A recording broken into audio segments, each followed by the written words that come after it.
ఎం శ్రీనివాస్ నాయక్. నేను వైఎస్ఆర్సీపీ జిల్లా అధ్యక్షుడు అనంతపూర్. వైఎస్ఆర్సీపీ ఫీజు పోరు ఫిబ్రవరి 5వ తారీఖున జరగబోయే నిరసన గలం విప్పుతున్న మా వైఎస్ఆర్సీపీ పార్టీ ఆధ్వర్యంలో ఈ ఫీజు పోరు విద్యార్థులు ఎంతో ఆందోళన చెందుతున్న తరుణంలో ఈరోజు ఫీజు రింబర్స్మెంట్ 3,900 కోట్లు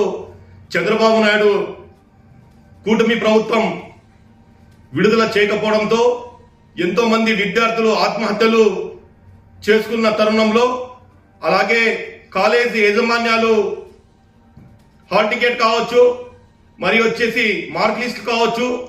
ఎగ్జామ్స్ కి అలో చేయకపోవడం కావచ్చు, ఇలాంటివి చాలా జరుగుతున్న తరుణంలో వైఎస్ఆర్సీపీ ఫీజు పోరు